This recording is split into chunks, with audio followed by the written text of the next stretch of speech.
India Pakistan के बीच में हुई सीज फायर वायलेशन। वायलेशन ऐसी होती है, फिर अब एक गोली उधर से चलती है तो आपको पता ही है फिर यहाँ से जवाब क्या जाता होगा।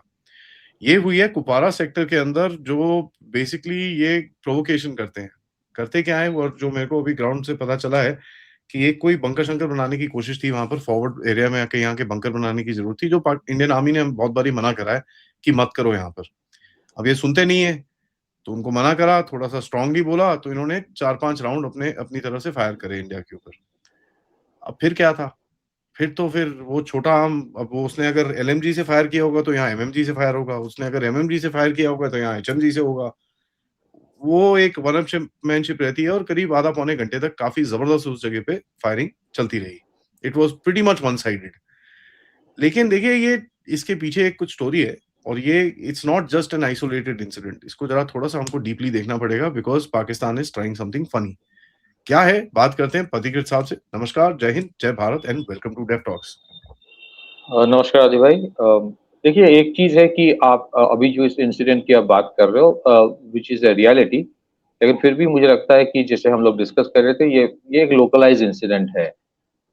It might be also about testing the ground, या फिर ये एक शक है कि एक बड़ा वायलेशन या फिर बड़ा एक प्रॉब्लम इन द एलओसी हो सकता है।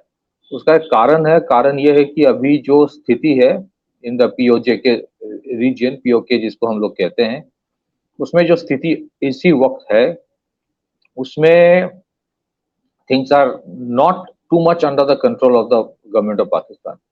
तो उसमें जो ऑर्गेनाइजेशन, जो लीडिंग ऑर्गेनाइजेशन है, one of the leading organisations of POJ के, जो इस मूवमेंट को उसको स्पीयरहेड कर रहा है, जॉइंट अवामी एक्शन कमेटी, इसके ऊपर काफी तरह के पाबंदी लगा दी है, बैन लगा दी है। तो उससे वहाँ के जो लोग हैं, कौम है, वो नाराज है। और बुनियादी कुछ इश्यूज है, जैसे फॉर एग्जांपल, एक तो इम्पोर्टेंट चीज ये समझना है कि बीच बीच में पीओके में सिचुएशन खराब होता रहता है। तो फंडामेंटल जो इश्यूज था कि भाई हमारे यहाँ पे इतने बड़े तादाद में हाइड्रो इलेक्ट्रिसिटी तैयार किया जाता, तो हमें इतनी एक्सपेंसिव इलेक्ट्रिसिटी क्यों खरीदना पड़ता है। एक उनके लोगों का वो था। दूसरी चीज है, उनका एक डिमांड था कि जो subsidised wheat Gilgit Baltistan region में दिया जाता है। बाय द वे, जो पीओके हम कहते हैं, मतलब टोटल जो रीजन है, जो पाकिस्तान 1947 में ले लिया था, part of the Jammu Kashmir region, उसको 1970 में इन लोगों ने अलग करके दो जगह कर दी। एक जगह जिसको ये लोग आजाद कश्मीर कहते हैं पीओजे के नाम के, दूसरा है गिलगित बाल्टिस्तान। तो गिलगित बाल्टिस्तान में एक सब्सिडाइज्ड रेट में गेहूं दिया जाता, तो जो पीओजे के में नहीं दिया जा रहा।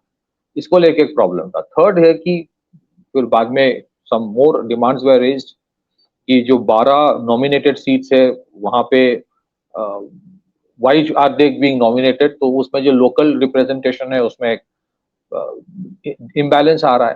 फिर जो प्रिविलेज्ड एक approach towards the bureaucrats from Islamabad या जहां से भी आते थे। And last but not the least, जो एक प्रॉब्लम सबसे बड़ा है, चाहे वो पीओजेके में हो, चाहे वो खास करके गिलगित बाल्टिस्तान रीजन में हो, वो ये है कि डेमोग्राफी चेंज हो रहा है वहां पे। तो लोकल्स की वहां पे एक प्रॉब्लम है, हमेशा से रहा है। नाउ देखिए, पाकिस्तान बीइंग पाकिस्तान, प्रॉब्लम क्या होता है, कोई भी देश में छोटा मोटा प्रॉब्लम होता रहता है, but they have always use the iron hand to deal with any kind of civil violence, civil problem. गोली चला दी, गोली चलानी शुरू कर दी। अब वो this is the same issue they have faced in Khyber Pakhtunkhwa region या बलूचिस्तान रीजन। तो यहाँ पे भी जो indiscriminate firing by AK-47 and other heavy weapons, उससे ऑब्वियसली लोग आर पीपल आर एंग्री। और बहुत सारे इश्यूज है वहां पे। इनफैक्ट ये भी हुआ है, जॉइंट अवामी एक्शन कमेटी के एक लीडर है सरदार अमन खान करके, इन्होंने तो अपील कर दिया towards people of Kashmir of India कि आप लोग हमें सपोर्ट कीजिए for the 5th of July, कल जो इनके बहुत बड़ा एक प्रोटेस्ट था ना। जनरली पाकिस्तान में जो होता है, कहीं पे भी कोई इंटरनल इशू होता है तो ये बॉर्डर में कुछ शुरू कर देता है। बॉर्डर में शुरू करने से क्या होता है, the entire focus gets galvanised towards India. India Pakistan issue बन जाता है। फिर वो जो लोकलाइज्ड इंसिडेंट्स है या उनके इंटरनल इश्यूज है या डोमेस्टिक चैलेंजेस है, उससे डाइवर्ट हो जाता है।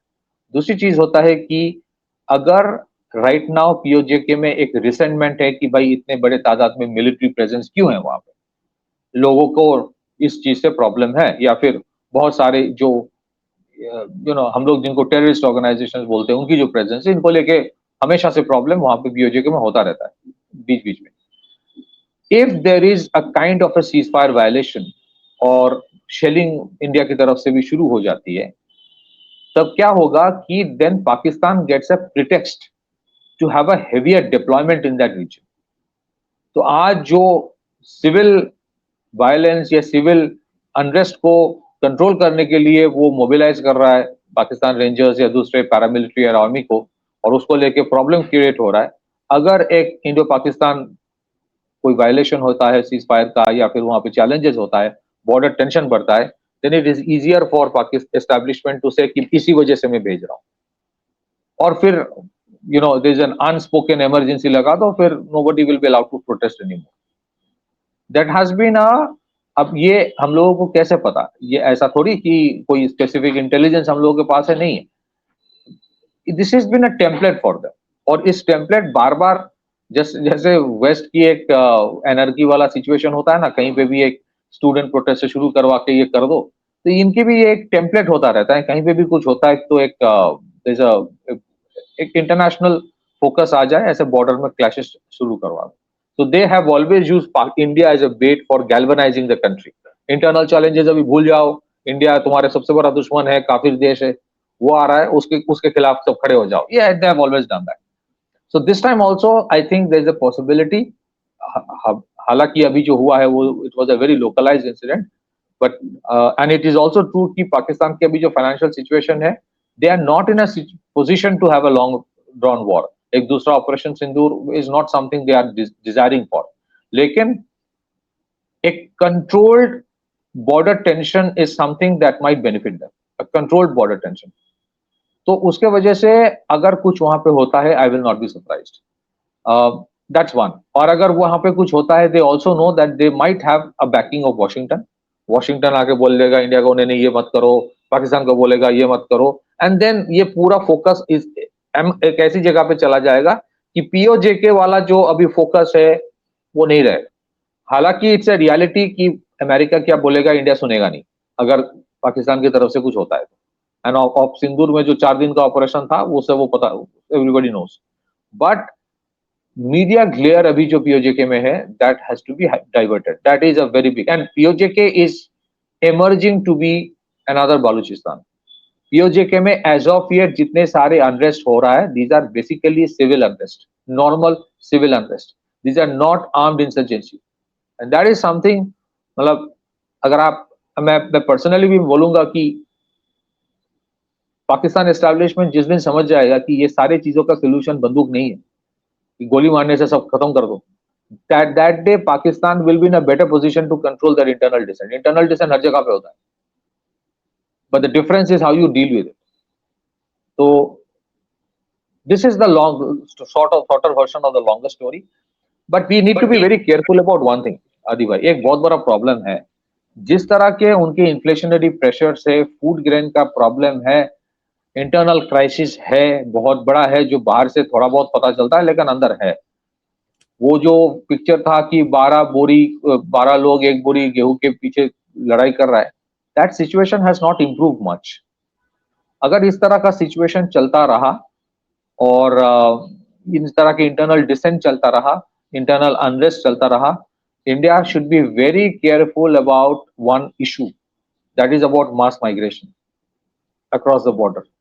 वो करवाने की भी कोशिश की जा सकती है। We need to be very careful about one thing कि मास माइग्रेशन वाला सिचुएशन हो सकता है, और ये जो अपील है towards people of Jammu and Kashmir, कल को बोला जाए कि हमें जगह दो, पनाह दो, we are not in a position to stay here anymore, that is not going to be an easy situation, क्योंकि you don't know who will enter under the garb of helpless refugees. I am sure India will not allow them to enter, मैं उसकी बात ही नहीं कर रहा हूँ, but ये there will be pressure in the borders. So situation is very very dicey. एक और भी चीज है, पीओजेके में जो स्थिति है और जिस तरह के डेमोग्राफिक चेंज करवाया जाता है, जिस तरह से वहां पे सिचुएशन है, मतलब this is my personal opinion, I don't think the establishment in Pakistan would even mind अगर यहाँ से कुछ लोग इधर चले जाए। So we need to be very careful about that part of it. About my apologies. We need to be very careful about that part of it, mass migration. So things are very very dicey. Borders में tension है, मैं ये नहीं बोलूंगा, tension एक general tension होता रहता है, but I think India is very very cautious about certain things, और वो कॉशियस होना चाहिए। Back to you. No question about it यार, कॉशियस तो होना चाहिए, उसके अंदर कोई डाउट नहीं है। बट एक एक और इसका एंगल है जो आप बोल रहे हो। See it's also to create they have to change the news, कहीं न कहीं इनको न्यूज़ चेंज करनी है। They have to do that, नहीं तो अदरवाइज़ क्या हो रहा है that the news is kind of going against them, ठीक है? So when you look at the change in news, आप उसको अगर करोगे तो यू विल फाइंड कि कहीं न कहीं थोड़ा-सा इनको रिलीफ मिलेगा। And that's what they are looking for. It doesn't matter to them कितने लोग मरे हैं, कितने जिए हैं, इनके सोल्जर्स भी ठुके हैं वहाँ पर बॉर्डर के ऊपर, इनको कोई फ़र्क नहीं पड़ता। Somewhere down the line they need a change in the news cycle. किसी तरह से न्यूज़ साइकिल चेंज करो so that we can get some amount of थोड़ा-सा इनको कहीं से रिलीफ मिले कि भई ठीक है। एटलीस्ट वो वहाँ से मतलब क्या बोलते हैं, उधर से ना निकले, इनके इनके दिमाग में ना आए। लोगों के दिमाग में ये ना आए कि भाई साहब गड़बड़ है, हमारा देश तो नहीं टूट रहा, ये नहीं हो रहा, वो नहीं हो रहा। So that's the main thing. Pakistani army is looking for a way out of this situation rather than a solution to this situation. ठीक है, दैट्स देयर प्रॉब्लम। वो हमेशा they are looking for a way out, या कुछ कुछ ऐसा कुछ मिल जाए जहाँ पर भाई थोड़ा साइड हो जाए। That is what I think. हाँ बिल्कुल, क्योंकि वैसे भी बहुत सारे प्रेशर्स है उनके ऊपर, एस्टेब्लिशमेंट के ऊपर, तो they don't want another pressure, क्योंकि वैसे भी जो खैबर पख्तूनख्वा रीजन में प्रॉब्लम है, बलूचिस्तान में प्रॉब्लम है, उनको लेके वैसे ही चर्चा होता है। उसके बाद चर्चा पाकिस्तान अफगानिस्तान के बॉर्डर लेके हो रहा है। अब तक जो एक परसेप्शन तैयार करके रखा गया था कि आजाद कश्मीर, जो वो कहते हैं पीओजेके बेसिकली, उसमें situation is far better than that of Kashmir of the Indian side, ये एक परसेप्शन इन लोगों ने तैयार करके रखा था। और उनका परसेप्शन मैनेजमेंट प्राइमरीली फोकस होता है कि what people of Pakistan Punjab जो है वो क्या सोचते हैं, उनको वो क्या सोचता है, that is the most important thing for them. और उसके बाद शायद थोड़ा बहुत सिंध आता है। तो उनको जो एक ख्वाब दिखा के रखा था, एक हेलो करके रखा था कि थिंग्स आर हेवनली इन आजाद कश्मीर, वो अभी टूटने लगा है। ऐसा नहीं कि पहले टूटा नहीं था, वो बीच बीच में वायलेंस वहां पे अनरेस्ट होता रहता है, बट क्या होता है कि 3-4 दिन जब कोई प्रॉब्लम होता है, वो लोकल इशू सोच के वो मीडिया भी कवर नहीं करता है, क्योंकि वहां पे मीडिया के ऊपर भी प्रेशर होता है कि ये मत दिखाओ, वो मत दिखाओ। लेकिन अगर कोई चीज 7 दिन, 10 दिन, 15 दिन, 20 दिन, 25 दिन, 30 दिन तक चल रहा है, तो even for the media to count, not to show it, is very challenging. अगर मीडिया को आप कंट्रोल भी कर लो तो फिर सोशल मीडिया है, सोशल मीडिया आज आजकल तो किसी को नहीं छोड़ता है। So then it becomes beyond perception management, then it you आप मीडिया मैनेज नहीं कर पा रहे। तो then what you do, either you change the story या फिर improve the situation. Improving the situation in PoJK is easier said than done, उतना आसान नहीं है, चाहे वो गिलगित बाल्टिस्तान में हो, चाहे वो यहाँ हो, क्योंकि जितने सारे चाइनीज इन्वेस्टमेंट्स भी हुआ है गिलगित बाल्टिस्तान में या बहुत जगह पे, लोकल जनरली हैप्पी नहीं है। बहुत जगह पे जनरली जो होता है, बहुत सारे जगह पे, कि खास करके जो डेमोक्रेटिकली इलेक्टेड गवर्नमेंट नहीं होते, कि वो उस लोकल लोगों को परमिशन नहीं लेते before you go for big investments. तो ये एक प्रॉब्लम वैसे भी था। अब जो वायलेंस है उनके लिए सबसे बड़ा प्रॉब्लम ये भी है कि पीओजेके में जो चल रहा है, अगर ये कंटिन्यू रहा तो उसका कंटेजियस इंपैक्ट होगा गिलगित बाल्टिस्तान रीजन में। अगर वो contagious impact Gilgit Baltistan region में भी हो जाए, then it will be even more difficult to handle. फिर वो चाइनीज जाके बोलने लगा तुम तो बलूचिस्तान में संभाल नहीं रहे हो, यहाँ पे भी नहीं कर पा रहे हो, then it's a bigger problem for them. So they're trying to either divert the situation, divert करके फिर आर्मी को लाके जो भी करना है दबाव दबाव। कहा जा रहा है, सुनने में जो आ रहा है, अराउंड 600 सच एक्टिविस्ट ऑफ जो ज्वाइंट अवाम एक्शन कमेटी, उनको अरेस्ट कर दिया गया है, डिटेन किया गया है। तो जनरली जो ये लोग करते रहते हैं, those are the things, and I think that's, if you see the template, generally वो डाइवर्ट करने के लिए कुछ ना कुछ बॉर्डर में शुरू करते हैं। नॉट सेइंग कि वो चाहते हैं कि अभी बहुत बड़ा कुछ करे, बिकॉज उनके फाइनेंशियल सिचुएशन ठीक नहीं है, बट उनको ये भी लगता है कि भाई कुछ ना कुछ कर देंगे तो पैसा तो आ ही जाता है, because Americans have always been very kind to the Pakistanis जब Pakistanis get involve into something with Indians. It is also a reality.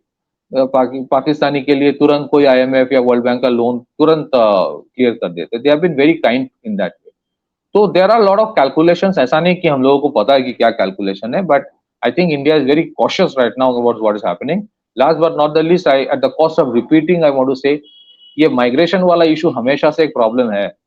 And you know, even though implosion of Pakistan is inevitable हो रहा है, but we need to be very careful about this spillover impact. जो कुछ लोग चाहते भी है कि भाई मास माइग्रेट कर दो, आज डेमोग्राफी चैलेंज यहीं पे भी डाल दो, और वो देखेंगे कल, आज वो रिफ्यूजी की तरह आएगा, कल वो कुछ और करेगा.